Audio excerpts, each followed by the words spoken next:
En manchette aujourd'hui, collision majeure sur la 117 et le motoneigiste décédé samedi est un joueur des Pirates de Ville-Marie. Le TVA de midi commence maintenant.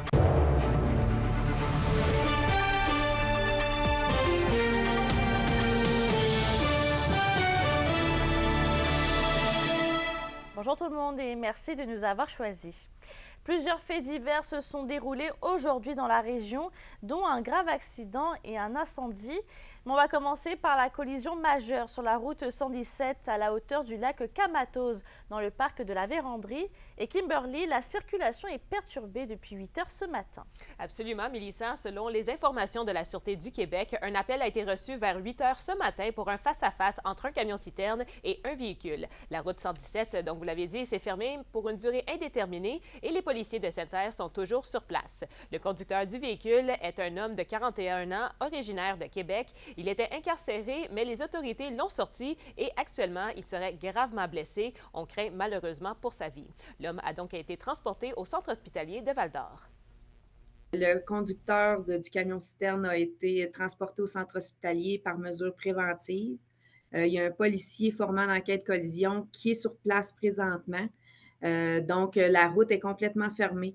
Le temps là, de faire l'analyse. Par contre, là, sous peu, on va essayer d'ouvrir la circulation par alternance.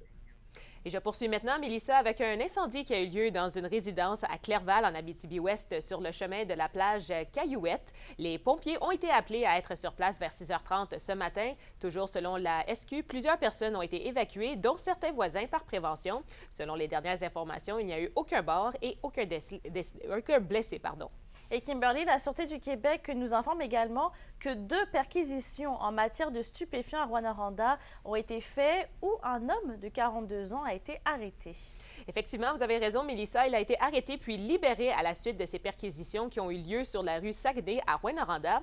Donc, vendredi dernier, les policiers ont saisi plusieurs substances et je vous laisse écouter à nouveau la sergente Nancy Fournier qui a plus de détails à ce sujet. Au total, là, les policiers ont saisi plus de 2000 grammes de cannabis illicite, près de 10 000 comprimés de méthamphétamine. Ils ont également saisi près de 750 comprimés d'ecstasy, près de 250 grammes de wax, puis plus de 4 000 en devises canadiennes. Donc, l'homme en question pourrait faire face à des accusations en vertu de la loi sur le cannabis ainsi que la loi régissant certaines drogues et autres substances. Il doit revenir à la cour à une date ultérieure pour la suite des procédures. Merci Kimberly. Au plaisir.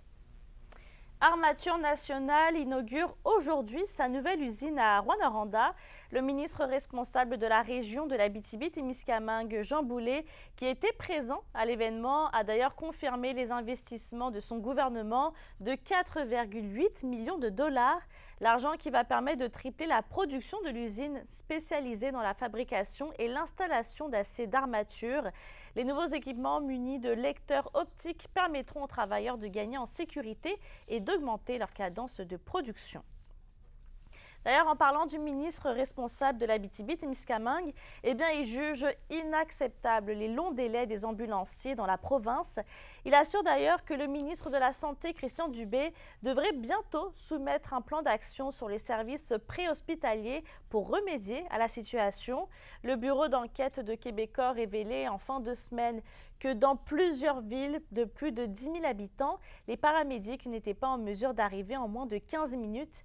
Ici, dans la région, le temps d'attente d'un patient se situe autour de 12 minutes selon les dernières données du ministère de la Santé et des Services sociaux. Moi, les délais là, pour une ambulance, alors qu'une personne est dans un état de santé précaire, je trouve ça complètement inacceptable. Il faut lutter contre ça. Mon collègue qui est ministre de la Santé, Christian Dubé, il est préoccupé par ce phénomène-là et il a l'intention de déposer un plan sur les services préhospitaliers incessamment dans les prochaines semaines et j'ai l'intention d'en discuter avec lui. Il faut assurer dans notre région ici, c'est pas parce qu'on est plus loin, mais une même qualité et quantité de services de santé et services sociaux qu'ailleurs. En éducation, les cours sont annulés aujourd'hui dans les écoles et les centres du centre de service scolaire du lac Abitibi, ainsi qu'à l'école Beauvalois, qui est au centre de service scolaire de la baie James. Les services de garde demeurent cependant ouverts aux élèves. Et on rappelle que ce matin, un avertissement de pluie verglaçante était en vigueur dans le secteur de Lassar. Et du côté de la baie James, un avertissement de tempête de neige est en cours. Entre 15 et 30 cm de neige sont prévus pour la journée. Et on passe en environnement. L'Agence canadienne d'inspection des aliments a mis en place des mesures pour freiner la propagation de l'aigrile du frêne à des zones non infestées au Canada. La MRC du Témiscamingue s'ajoute sur la liste des zones réglementées. Et cet élargissement est dû aux détections de la grille du frêne dans les 2 dernières années au Québec. La prévention de cette espèce envahissante va protéger les forêts, les plantes indigènes et les entreprises de sylviculture. Et en parlant d'environnement, la ville de Rouyn-Noranda s'engage dans le programme du gouvernement du Québec Accélérer la transition climatique locale. Et elle était prête et a rapidement proposé sa candidature afin de se doter d'un plan climat local. Le programme se déploie en 2 volets, soit la création d'un plan en collaboration avec une firme externe spécialisée et la mise en œuvre de projets et d'actions concrètes issus de ce plan. Le tout avec une aide du gouvernement. La ville dit ainsi mettre de l'avant leur planification stratégique en fonction du développement durable. Bien, tu sais, des actions, on en fait déjà, c'est ça la nuance. Là. Des actions, il y en a déjà beaucoup qui sont faites à la ville. On va pouvoir poursuivre ces actions-là puis à le voir encore plus grand, puis surtout les imbriquer dans un plan qui est global puis qui concerne l'ensemble des services municipaux puis même de la collectivité. Là. C'est un des programmes gouvernementaux que j'ai vu qui est le plus flexible jusqu'à présent. Là, ça semble vraiment être favoriser des actions rapides puis à la hauteur de ce qu'on est capable de faire. Donc... La question du jour TVA, une présentation de Mobilier Bélan qui vous offre depuis plus de 50 ans un service de qualité et un grand choix de matelas, mobilier, électro au prix compétitif que vous recherchez. À la question du jour, on vous demande, faites-vous des actions au quotidien pour lutter contre les changements climatiques? Pour voter et commenter, rendez-vous au tvabitibi.ca.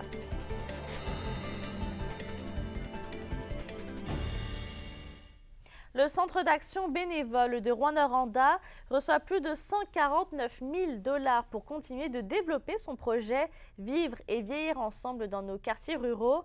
Et c'est dans le cadre de l'appel de projet du programme Québec Amis des aînés. Le but est d'aider les organismes dans leurs initiatives visant à adapter les milieux de vie à la réalité des personnes aînées.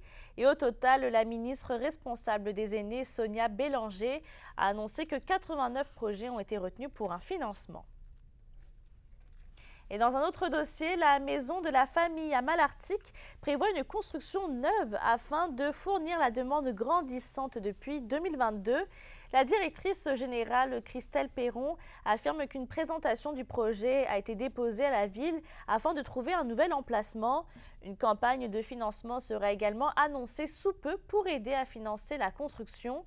Et le bureau de Sylvie Bérubé, députée d'Abitibi, B. James Nunavik EU, confirme qu'une firme d'architectes a déjà élaboré les plans. La Fondation de santé de Rouyn-Noranda et la Fondation du Centre hospitalier de Val-d'Or invitent les gens à venir prendre part au Loto Santé 50-50 AT. Le gros lot qui a atteint plus de 18 000 $ continue d'augmenter et ce jusqu'à minuit. Et c'est demain que le grand gagnant sera dévoilé. On rappelle que les sommes amassées sont investies dans des projets visant l'amélioration des soins et des services de santé dans la région en collaboration avec le CIS de l'Abitibi-Témiscamingue. Et on revient sur le tragique accident de motoneige survenu samedi soir à Villebois, au nord de la Sarre, qui a causé le décès malheureusement d'un jeune homme de 19 ans. Eh bien, les Pirates de Ville-Marie confirment qu'il s'agit d'un de leurs joueurs, Mathias Trottier. Et Alexandre, on imagine qu'au sein de l'équipe, c'est un véritable choc. Oui, Mélissa, d'autant plus que c'est le premier match des séries ce soir à Ville-Marie. Chez les Pirates, on a pensé carrément déclarer forfait pour le match de ce soir. Mais la troupe voulait jouer et voulait jouer pour Mathias Trottier. Mathias Trottier, j'en parle, j'ai des frissons, là, il va avoir de l'émotion dans l'air ce soir. Vous savez, les Pirates, là, c'est aussi beaucoup de gars de la région qui se connaissent, qui ont joué ensemble toute leur vie. Alors de perdre un membre du groupe comme ça, à la veille des éliminatoires, c'est un drame pour toute l'équipe. Ce soir, il y a une cérémonie sobre qui est prévue avant le match de premier tour qui opposera les Pirates aux Lynx de West Nipissing à compter de 20h30. Évidemment, on envoie toutes nos pensées aux proches de Mathias Trottier. Et Alexandre, le Titan du Témiscamingue débute également leur série cette semaine. Oui, les Titans qui ont obtenu le dernier rang donnant accès aux séries, mais attention, ils vont affronter toute une équipe, les Rattlers de Bradford. Ils n'ont perdu que 3 matchs, eux, cette année. Et c'est tout de même une belle saison qui prend fin pour les Titans, eux qui, on le sait, cherchent toujours un acheteur pour la concession. Et du côté du Bécart de Sainte-Terre, ils ont bouclé leur première saison d'existence avec une 31e défaite de suite. Pour eux, la pêche n'a pas été bonne cette année avec seulement 3 victoires en 12 matchs. C'est une équipe d'expansion, après tout, à voir si l'an prochain, ils réussiront à se frayer un chemin jusqu'à la danse printanière. En terminant, je vous rappelle, Ville-Marie ce soir à 20h30. Un premier match de série haut en émotion pour les Pirates. Je serai sur place, Mélissa, et je vous reviens demain avec les échos de cette soirée. Merci Alexandre. Au plaisir. Pour une nouvelle importante à nous communiquer, contactez-nous. Nouvelle au pluriel à commercial rncmedia.ca, par téléphone 1-866 463 4636 et notre site web tvabtb.ca.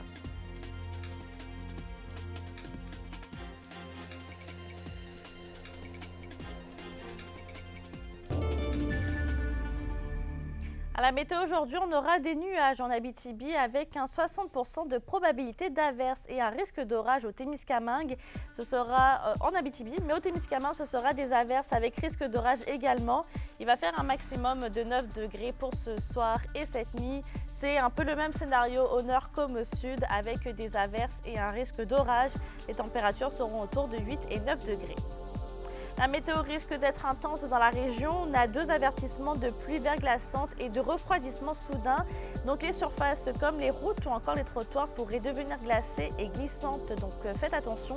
Et le mercure chutera d'environ 15 à 20 degrés en seulement quelques heures.